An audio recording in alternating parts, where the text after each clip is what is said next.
மாத்துரிதி ரஹ்மத்துல்லாஹி அலைஹி அவர்களும் எந்த நடைமுறைகளை குர்ஆனில் இருந்தும் ஹதீஸில் இருந்தும் சஹாபாக்களுடைய இஜ்மாவில் இருந்தும் இமாம்களுடைய கியாஸில் இருந்தும் ஒன்று திரட்டி அந்த ஒன்று திரட்டி சட்டங்களை இயற்றினார்களோ, இதற்கு மாற்றமாக ஒரு மனிதன் செயல்பட்டால் அவன் புதிய கொள்கை உடையவன், புதிய ஏற்பாட்டுக்காரன் என்று இமாம் கல்யூபி ரஹ்மத்துல்லாஹி அலைஹி அவர்கள் சொல்லி காட்டினார்கள். அத்தோடு அவர்கள் அந்த இறுதியிலே சொல்லி காட்டும் போது லிஅன்னஹுமா அலா மா கான அலைஹி நபி ஸல்லல்லாஹு அலைஹி வஸல்லம் வ அஸ்ஹாபிஹி, ஏனென்றால் இமாம் அபுல் ஹசன் அஷ்ஷாரி ரஹ்மத்துல்லாஹி அலைஹி அவர்களும் இமாம் அபு மன்சூருல் மாத்துரிதி ரஹ்மத்துல்லாஹி அலைஹி ஆகிய இரண்டு பெரும் இமாம்களும் அவர்கள் சுயமாக தங்களுடைய கொள்கைகளை வகுத்துக் கொள்ளவில்லை. சுன்னத் வல் ஜமாஅத் என்ற கொள்கைக்கு இதுதான் விளக்கம் என்று சுயமாக சொல்லவில்லை.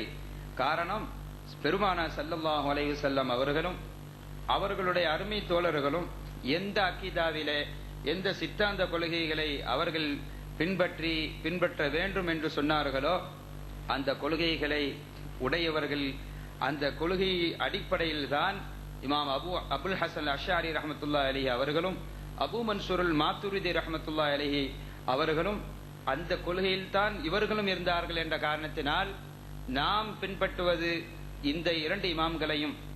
காரணம், அந்த இரண்டு இமாம்களும் பெருமானார் ஸல்லல்லாஹு அலைஹி வஸல்லம் அவர்களையும் அவர்களுடைய அருமை தோழர்களுடைய நடைமுறைகளைத்தான் அவர்கள் நமக்கு எடுத்துக்காட்டியிருக்கின்றார்கள் என்று மஹல்லியினுடைய ஷரஹில் இமாம் கல்யூபி ரஹ்மத்துல்லாஹி அலைஹி அவர்கள் பாகம் 4 பக்கம் 322வது பக்கத்தில் இந்த விளக்கங்களை சொல்லி காட்டியிருக்கின்றார்கள். ஏனென்றால் நம்முடைய சுன்னத்துல் ஜமாஅத்தினுடைய கொள்கைகளை எடுத்துக்கொண்டால் இந்த ஒரு சுன்னத்துல் ஜமாஅத் கொள்கைகளையும் அதற்கு மாற்றமான மற்றைய கொள்கைகளையும் சற்று நாம் சிந்தித்து பார்த்தால், அதை வித்தியாசப்படுத்தி பார்த்தால் தெள்ளத் தெளிவாக உள்ளங்கை நெல்லிக்கனியை போன்று மிக தெளிவாக நமக்கு விளங்கும். இதற்கு பெரிய ஆராய்ச்சி அதை மிகப்பெரிய நாம் படித்துதான் விளங்க வேண்டும் என்ற அவசியமில்லை. பதீஹி, இதை ஆராய்ச்சி செய்யாமலேயே விளங்கும். பொதுவாக சுன்னத்துல் ஜமாஅத்தினுடைய கொள்கையை பின்பற்றக்கூடிய நாம் அல்லாஹ்வை பின்பற்றுகின்றோம், குர்ஆன் ஷரீஃபை பின்பற்றுகின்றோம், அவனுடைய தூதராகிய அருமை நாயகம் ரசூலுல்லாஹி ஸல்லல்லாஹு அலைஹி வஸல்லம் அவர்களையும் அவருடைய ஹதீதுகளையும் நாம் பின்பற்றுகின்றோம். அத்தோடு இல்லாமல் அந்த சஹாபாக்கள் செய்து காட்டிய வழிமுறைகள், இஜ்மாஉ சஹாபா, சஹாபாக்கள் யோகப்பித்து சொன்னார்களே அவைகளையும் நாம் பின்பற்றுகின்றோம். நாம் இமாம்களை பின்பற்றுகின்றோம். இமாம்களிலே இமாம் மதுஹபுக்குரிய இமாம்கள் இருக்கின்றார்கள். இமாம் அபு ஹனீஃபா ரஹ்மத்துல்லாஹி அலைஹி, இமாம் ஷாஃபி ரஹ்மத்துல்லாஹி அலைஹி, இமாம் மாலிக் ரஹ்மத்துல்லாஹி அலைஹி, இமாம் அஹ்மது பின் ஹம்பல் ரஹ்மத்துல்லாஹி அலைஹி அவர்கள் 4 மதுஹபுகளை நாம் பின்பற்றுகின்றோம். தரீகாக்களை பின்பற்றுகின்றோம்.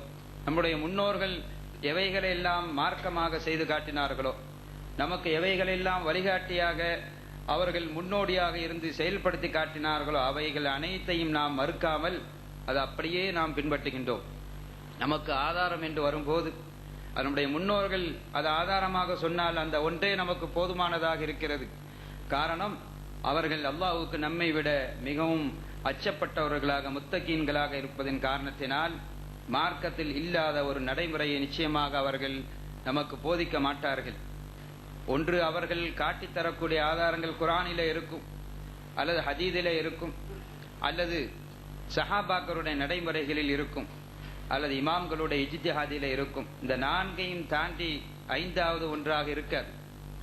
இமாம் ஷாஃபி ரஹ்மத்துல்லாஹி அலைஹி அவர்கள் இது பிதஅத், நல்ல பிதஅத், கெட்ட பிதஅத் என்று 2 இருக்கிறது என்று சொல்லிவிட்டு ஹதீஸிலே வந்திருக்கிறதே நம்முடைய காரியத்தில், நம்முடைய மார்க்கத்தில் புதிதாக ஒரு நடைமுறையை உண்டாக்கியவன் யார் உண்டாக்கினானோ அந்த உண்டாக்கப்பட்ட செயல் மறுக்கப்பட வேண்டியது என்று ரசூல் ஸல்லல்லாஹு அலைஹி வஸல்லம் அவர்கள் சொல்லியதாக அன்னை ஆயிஷா ரலியல்லாஹு தஆலா அன்ஹா அவர்கள் அறிவிக்கின்றார்கள்.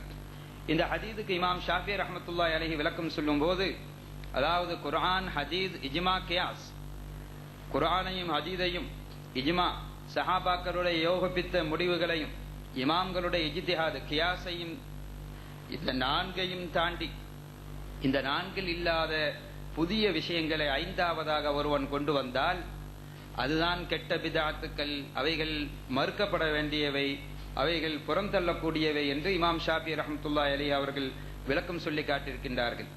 எனவே சுன்னத்துல் ஜமாஅத்தினுடைய கொள்கையை தவிர மற்ற எல்லா கொள்கைகளிலேயும் ஒவ்வொரு வகையிலேயும் ஒவ்வொரு விதமான குழப்பங்கள் இருக்கிறது. உதாரணத்துக்கு நான் ஒன்று சொல்லுவேயானால், அல்லாஹு தாலாவுடைய ஆமந்து பில்லாஹி, அல்லாஹுவை நாம் ஈமான் கொண்டிருக்கிறோம் என்று சொல்லும் போது, அல்லாஹு தாலா எப்படிப்பட்டவன், அவனுக்கு வாஜிபான சிபத்துக்கள் 20 இருக்கிறது, கட்டாயமாக இருக்க வேண்டும். முஸ்தஹீலான சிபத்துக்கள் அறவே அல்லாஹுக்கு இருக்கக்கூடாது. ஜாயிஸான சிபத்துக்கள் அல்லாஹுக்கு இருக்கலாம், இல்லாமலும் இருக்கலாம் என்று நம்முடைய இமாம்கள் குர்ஆன் ஹதீஸை அடிப்படையாக வைத்து 41 தன்மைகள் அல்லாஹுக்கு இருக்கின்றது, இல்லாமல் இருக்கிறது. அதாவது வாஜிபு 20, கட்டாயம் இருக்க வேண்டியவை, அறவே இருக்கக்கூடாது முஸ்தஹீல் விலக்கானது 20, இருக்கலாம் இல்லாமலும் இருக்கலாம் அது 1. ஆக 41 சிஃபத்துக்கள் அல்லாஹ்வுடைய விஷயத்தில் ஈமான் கொள்ளக்கூடிய கடமை இருக்கிறது என்று நம்முடைய இமாம்கள் சொல்லி காட்டியிருக்கிறார்கள். உதாரணத்துக்கு ஒன்றை சொல்லுவோமேயானால், அல்லாஹு தஆலா ஆலிமாக இருக்கிறான்.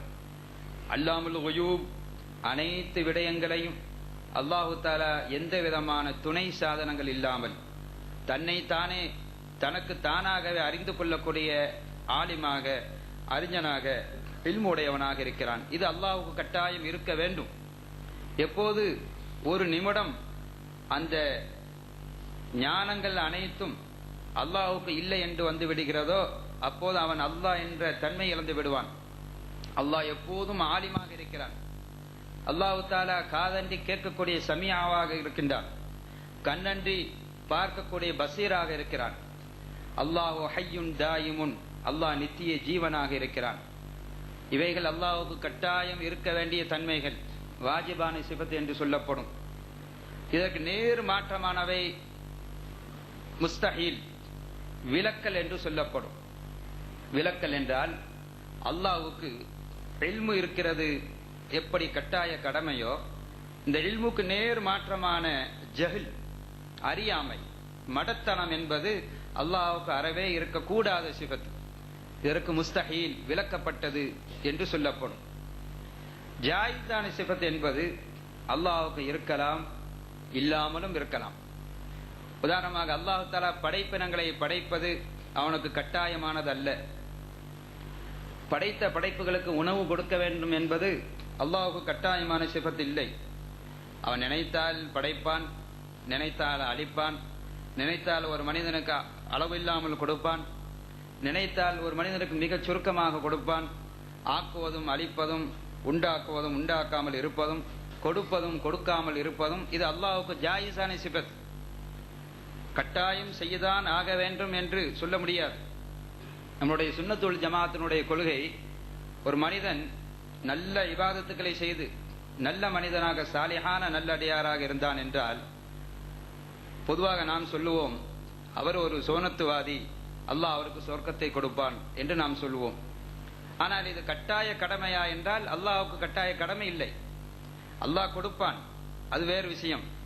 ஆனால் அல்லாஹ் கொடுத்துதான் ஆக வேண்டும். நல்லோர்களுக்கு சொர்க்கத்தை அல்லாஹ் கட்டாயம் கொடுக்க வேண்டும், தீயவர்களுக்கு அல்லாஹ் நரகத்தை கட்டாயம் கொடுக்க வேண்டும் என்பது அல்லாஹ்வின் மீது கடமை அல்ல. இதுதான் நம்முடைய சுன்னத்துல் ஜமாஅத்தினுடைய கொள்கை. ஆனால் பிதாத்துக்காரர்கள், புதிய கொள்கை உடையவர்களில் முஅத்தஸிலா என்ற ஒரு கூட்டம், இந்த முஅத்தஸிலாக்களுடைய கூட்டமானது அவர்கள் அறிவுக்கு மாத்திரம் வேலை கொடுப்பார்கள். நம்முடைய சுன்னத்துல் ஜமாஅத் அறிவுக்கும் அக்லுக்கும் நக்லுக்கும் இடையில் 50% அறிவும் 50% நக்ல், அதாவது குர்ஆன், ஹதீஸ், இஜ்மா, கியாஸ், இந்த 4ஐயும் வைத்துதான், அது பாதியும் அறிவு பாதியும், இரண்டையும் ஒன்றாக சமமாக பாவித்துதான் எந்த ஒரு தீர்ப்பையும் மேற்கொள்ளக்கூடிய விஷயமாக நம்முடைய சுன்னத்துல் ஜமாஅத் அமைந்திருக்கிறது. ஆனால் முஅத்தஸிலாக்கள் என்ற புதிய கொள்கை, அந்த வழிகேடர்கள், அவர்கள் அறிவை தான் தங்களுடைய தீர்ப்பளிக்கக்கூடிய நீதிபதிகளாக ஆக்கிக் கொண்டார்கள். வஹக்கமத்தில் முஅத்தஸிலத்து அல் அக்ல, முஅத்தஸிலாக்கள் தங்களுடைய சுய புத்தியை, பகுத்தறிவை தங்களுடைய நீதிபதியாக ஆக்கிக் கொண்டார்கள் என்பதை நம்முடைய இமாம்கள் அவங்களுடைய கிரந்தங்களில் சொல்லி காட்டியிருக்கிறார்கள். இவர்கள் சொல்வார்கள், நன்மை செய்யக்கூடியவனுக்கு சுவனத்தை கொடுப்பது அல்லாஹ்வின் மீது கட்டாய கடமை, தீமை செய்யக்கூடிய